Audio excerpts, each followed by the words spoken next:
Das Geschäft mit dem Mangel an Pflegepersonal. Lukrativ, wer als Leiharbeiter arbeitet. Ich bin mir ziemlich sicher, dass, wenn ich die Zeitarbeitsfirma nicht gefunden hätte, ich heute nicht mehr in meinem gelernten Beruf arbeiten würde. Teuer für Kliniken und Altenheime, aber immerhin kriegen sie so die Schichten voll. Leihkräfte sind für uns Fluch und Segen zugleich. Max zeigt, wie Leiharbeit in der Pflege funktioniert und warum es Segen und Fluch zugleich ist, dass Kliniken und Altenzentren auf diese Kräfte angewiesen sind. Beginnen wir im Klinikum Darmstadt. In der Notaufnahme treffen wir Jan Finkelmann.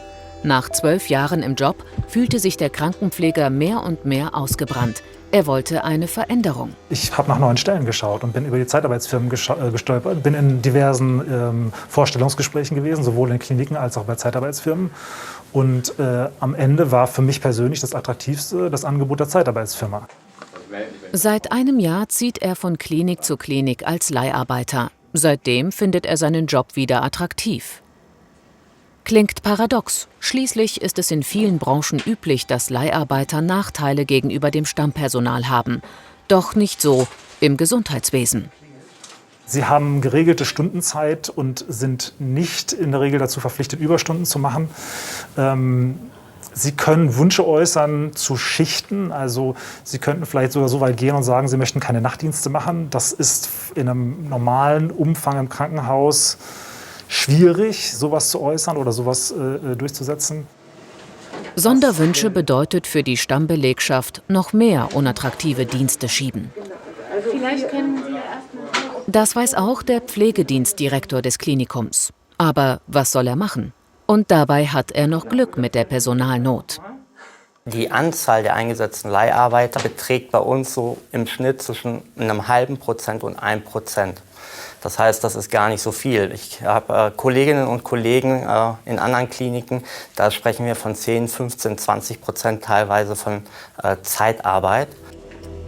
Über seinen Mehrverdienst will Jan Finkelmann nicht sprechen. Bezahlt wird er von der Agentur.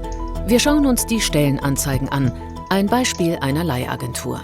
Grundgehalt Fachkrankenpfleger 4.950 € brutto monatlich. Das sind etwa 1.000 € mehr als nach Tarif.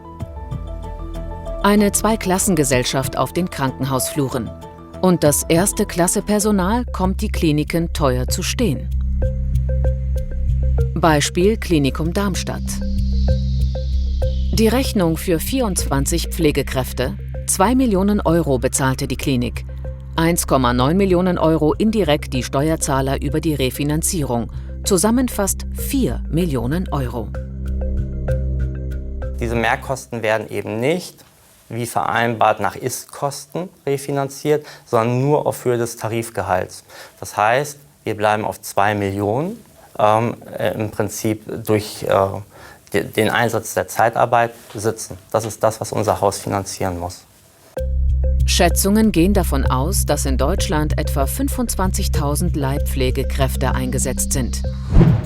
Wen wundert es, wenn bei den Vermittlungsagenturen gerade Goldgräberstimmung herrscht? Auch bei der Personalagentur MedContor in Wiesbaden. Unzufriedenheit in der Pflege treibt immer mehr Bewerber zu ihnen, erzählt uns Regionalleiter Lutz Lehmann. Der Vorteil ist ganz klar die Flexibilität. Wir können auf schnelle Ausfälle beim Kunden reagieren.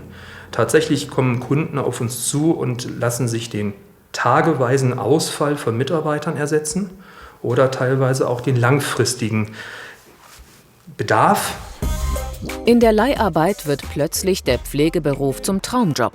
Mehr Geld und vor allem eine 35-Stunden-Woche haben Altenpfleger Dominik Atzinger überzeugt. Und im Heim war das auch manchmal so, dass man auch manchmal 4 Wochenenden im Monat arbeiten musste und dafür auch keinen Ausgleich frei bekommen hat. Ein paar Klicks zum Bewerbungsgespräch. Er macht seinen Job gern, erzählt er. Nur nicht unter diesen herrschenden Bedingungen. Wie schaut er auf die Zweiklassengesellschaft in der Pflege? Ich finde, das sollte schon gleichgerecht sein, und weil Pflege ist Pflege, egal ob Zeitarbeit oder normale Pflege.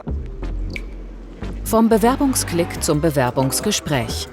Bis zu 12 Einstellungsgespräche am Tag führt Regionalleiter Lutz Lehmann. Alles geht schnell.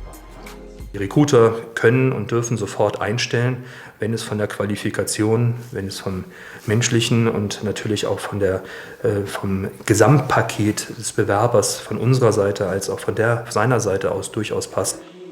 Hier passt es. Wieder ein neuer Mitarbeiter. Eine Win-Win-Situation. Aber auch in diesem Fall möchte man nicht über die Bezahlung reden. Max liegt aber die Preisliste eines anderen Anbieters vor. Kliniken und Altenheime zahlen an die Agentur pro Stunde mit Nachtzuschlag und Wochenenddienst über 170 €. Kommen Sonderleistungen obendrauf, kostet eine Leihkraft pro 10-Stunden-Schicht satte 2.500 €.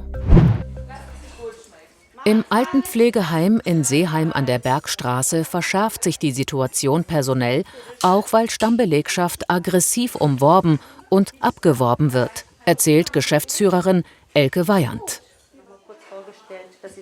Hier in dieser Einrichtung definitiv 3 im September. Und das war natürlich auf einmal 3 Fachkräfte zu kompensieren sehr schwierig. Das heißt, es kommt das Paradox, wir haben verloren eine Leasingagentur und wir buchen Leasing, um diese Mitarbeiter wieder zu kompensieren. Das Haus gehört zu insgesamt 17 Häusern, die von der Mission Leben betrieben werden. Pflegeleiterin Leyla Celik managt eine Wohngruppe. 20 Bewohner, alle über 80, 5 Pflegekräfte, Betreuung rund um die Uhr. Leihkräfte helfen, das Ganze aufrechtzuhalten. Doch sie bringen auch Unruhe ins Team. Die kommen, machen ihren Job, gehen nach Hause. Es ist halt eben auch schon erdrückend für die Kollegen. Und weil die sind wirklich mit Herz dabei. Viele machen auch noch Nebenjobs, damit sie quasi von ihrem Job leben können, von dem Gehalt. Und die sagen, wir machen das gerne, wir wollen das machen. Aber finanziell, es wird darüber viel geredet, aber es passiert nichts. Viel Zeit verwendet sie bei der Dokumentation. Auch das machen die LeiharbeiterInnen nicht.